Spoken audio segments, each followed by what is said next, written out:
Eyebrow டாட்டூனா என்ன? யாரெல்லாம் இதை செய்து கொள்ளலாம்? பெர்மனன்ட் ஐப்ரோ டாட்டூ வந்து பார்த்தீங்கன்னா இப்போ ஆக்சுவலி 18 வயசுக்கு மேலே யாருன்னா பண்ணலாம். ஏஜ் லிமிட்னு பார்த்தீங்கன்னா 87 ஏஜ் வரைக்கும் நான் பண்ணியிருக்கேன் அவங்களுக்குலாம். என்ன அதில் ஒரு பெரிய ஒரு பெனிஃபிட்னா வயசானவங்க கூட ஒரு 10 இயர்ஸை குறைச்சி காமிக்குது. ஸோ ஏன்னா நிறைய பேத்துக்கு ஐப்ரோ வந்து சுத்தமாக இருக்காது, இல்லை சிலது மீடியமாக நடுத்தரமாக ரொம்ப லைட் அங்கங்கே திப்பியாக இருக்கும், சில பேத்துக்கு வந்து ரொம்ப டார்க் அடர்த்தியாக இருக்கும். ஸோ 3 பேத்துக்குமே தேவைப்படுது இந்த ஐப்ரோ. அங்கங்கே திப்பியாக இருக்கவங்களுக்கு லைட்டாக ஷேப்பிங் காண்டி பண்ணிக்கிறாங்க. ஒரு 6 months ஒன்ஸ் வந்து அவங்க த்ரெட்டிங் பண்ணி தான் ஆகணும் எப்படி இருந்தாலும்.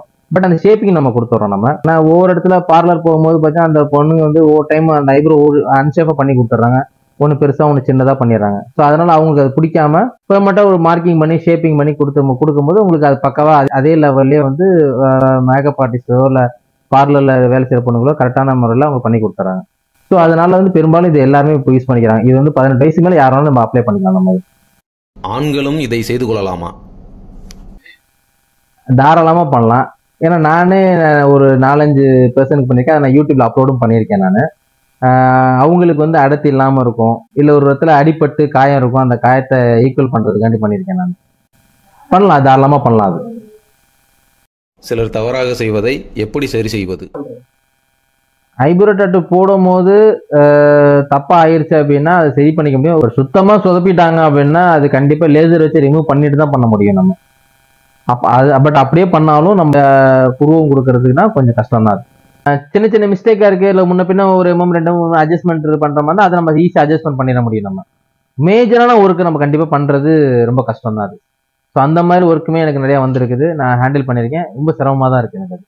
ஸோ ஒரு தடவை பண்ணும் போதே பார்த்துட்டு பக்காவாக பண்ணிக்கோங்க. மைக்ரோ பிளேடிங்னா என்ன? மைக்ரோ பிளேடிங்கிறது ஹேண்ட் டூலில் யூஸ் பண்ணுறது. அது ஒரு தனி மெட்டீரியலாக இருக்கும். நம்ம ஹேண்ட் மூலியமாக நம்ம அதை ஸ்கின்னை டேர் பண்ணி நம்ம இங்கை ஃபில் பண்ணுறோம். ஹேண்ட் டூல்னு சொல்லுவோம். அது மைக்ரோ பிளேடிங் யூஸ் பண்ணுறது. அதனால என்ன ஒரு ஃபீட்பேக்காக கொஞ்சம் ரொம்ப ரொம்ப நேச்சுரலாக காட்டும். பட் அது என்ன ஒரு டிஸ்அட்வான்டேஜ்னு பார்த்தீங்கன்னா அது லாங் லாஸ்ட் நிற்காது. அது 1 or 2 years ரிமூவ் ஆயிரும். அப்படி ரிமூவ் ஆனாலும் அந்த ஐப்ரோ வந்து பார்த்தீங்கன்னா திப்பியே ஒரு மாதிரி அன்ஷேப்பில் உங்களுக்கு இருக்கும்.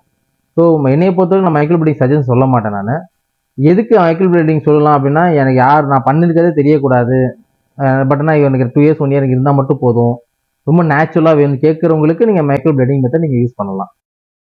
ஐப்ரோ டாட்டூவை பராமரிப்பது எப்படி? இப்போ நீங்கள் ஐப்ரோ டாட்டூ பண்ணுறீங்க அப்படின்னா உடனே உங்களுக்கு பக்காவாக ரிசல்ட் வந்துடாது. அதை நீங்கள் ஃபர்ஸ்ட் நீங்கள் பாதுகாக்கணும். அது எப்படி முதல் 2 weeks 3 weeks வந்து உங்களுக்கு வந்து ஹீலிங் ப்ராசஸ் நடக்கும். அன்னைக்கு நான் ட்ரா பண்ணுறேன்னா அன்னைக்கு பார்க்க அழகாக இருக்கும்.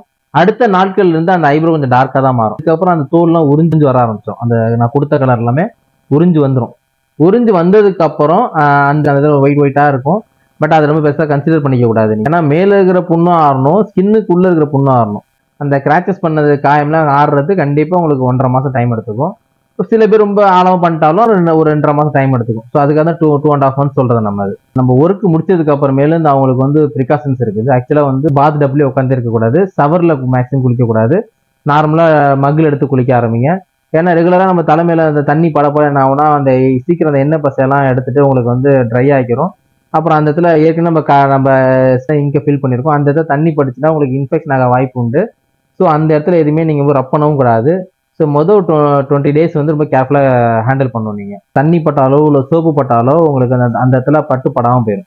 ஸோ எண்ணெயும் தண்ணியும் ஒட்டாது. ஸோ அதனால அந்த டைமில் பட்டு படாமல் போயிடும்.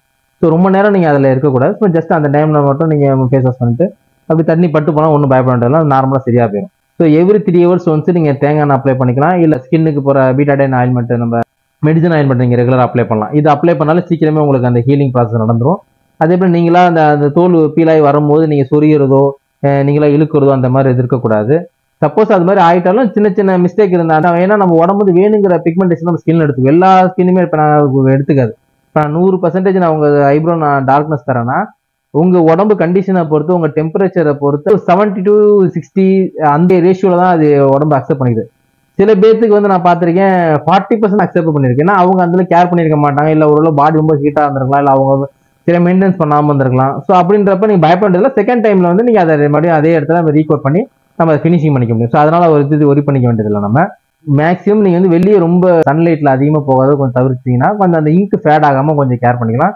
அப்படி உங்களுக்கு அந்த மாதிரி ஒர்க்கு ஒன்று இருந்தாலும் நீங்கள் என்னென்னா நீங்கள் மாய்ஸ்சரைசர் க்ரீம் மாதிரி இல்லை ஜஸ்ட் ஏதாவது நீங்கள் சன்ஸ்கிரீன் லோஷன்லாம் நீங்கள் அப்ளை பண்ணிட்டு தாராளமாக நீங்கள் போகலாம்.